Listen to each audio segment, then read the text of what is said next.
Hello everybody out there. My name is Ryan Redder and this is my new YouTube channel. This channel is going to focus on the day-to-day operations of our mid-sized West Texas farm. We are located in Knox County, Texas, near the communities of Munday and Goree. And we grow primarily cotton and wheat, and I'm going to try a little bit of grain sorghum this year for the first time. And on top of all that, we also have a small cow-calf operation. Our operation consists of me, my father Ricky, and John, our full-time employee. My wife Rachel helps out some in the summer and on weekends when she can, when she's not working at the school.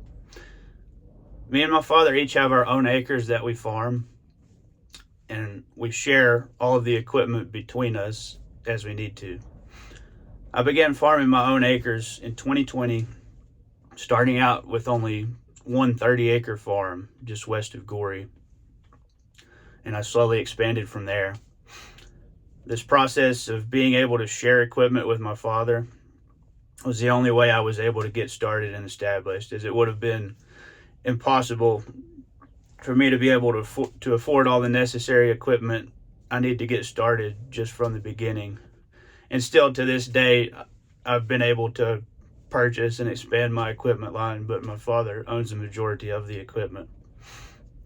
The last few years have been very tough for us economically, as it has been with many U.S. farmers. It's not just a local problem. All of the tractors that we use on this farm are 10 years old or more, with 7,000 or more hours on them. Our cotton picker is a 99-96 model basket picker, I think 2007, 2008 model. And it's one of the few left being ran certainly around here, and I would like to assume throughout the country, as most cotton producers have gone to balers at this point. While we're here, I'll just go ahead and give a little overview of the barn and my surroundings.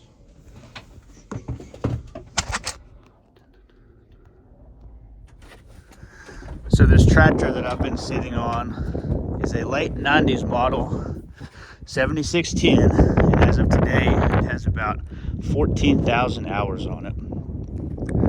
Going over here to the east, you see our 99-96 model basket picker. It's got about 3,000 hours on it, but with the cost of balers, it's just not attainable for us at this time, so we're going to continue to run it until we just really run into serious repairs and have to make changes. We got some row crop equipment here, and then back this way, the 6175 is our newest tractor. It's got about right at 7,000 on it. It's a 2015 model. And then we have my favorite, the 7430, possibly the most durable and reliable tractor that I've ran in my lifetime. And then behind that is the barn, and you see my father's pickup. I'm sure he's involved in some very deep work right now. So like I described earlier on this operation, we really focus on doing the most that we can with the least amount of resources, and that includes doing as much repair and maintenance around here as we can on our own without having to hire an outside source. There will be some videos on this channel that I incorporate that will be how-to repairs on some very complicated repairs, some things that I've done in the past and initially had a lot of trouble with figuring out. So I hope that there's many out there that will find some of those videos very useful and very helpful. Right now on the farm, it's February the 5th, and once I finish this video, I'm going to go hook up to an HX14 shredder and do a little bit of repair on maintenance on it. It shouldn't be too bad, maybe a couple of wheel bearings. And then I'll get ready to shred down last year's cotton stalks in fields that were planted to weed after cotton harvest. In our area, we're very fortunate to have a decent amount of irrigation, and most of the irrigated fields that we have are row water. And for those of you that don't know, row water flood irrigation, you lay out pipe on the end, poke a bunch of holes, and water each individual row.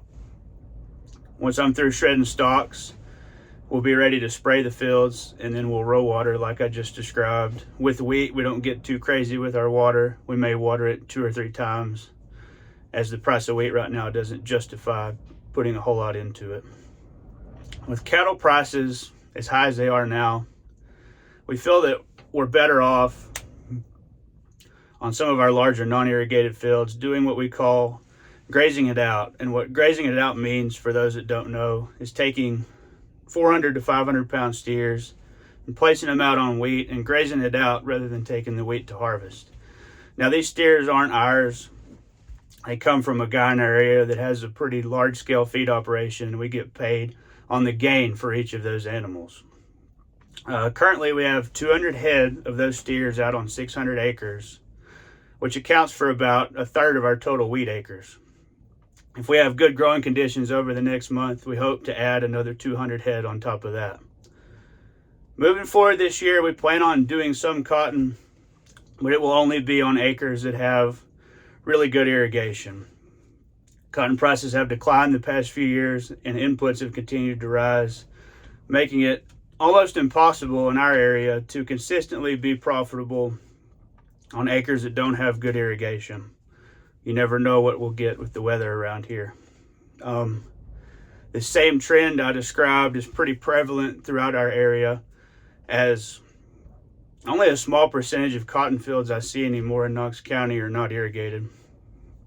Our local gin is called Rhineland Co-op Gin in Rhineland, Texas.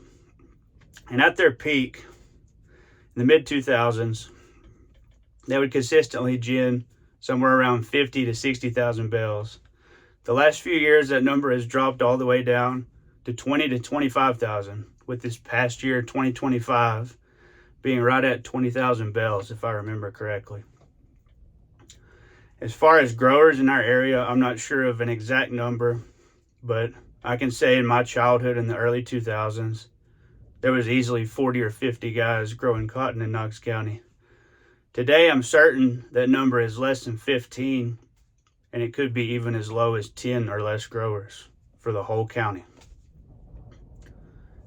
As more producers go out and the few that are left continue to grow and expand, there's plenty of uncertainty about whether operations like us and many like us throughout the country will even be in business the next 5 to 10 years.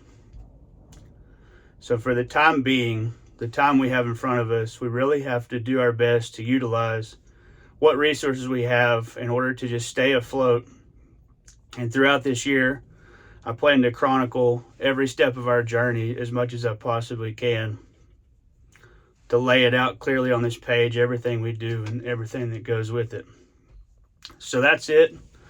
I hope y'all enjoyed the video, and I hope you'll tune in for future videos. And if you did enjoy, please feel free to like and subscribe. Thanks.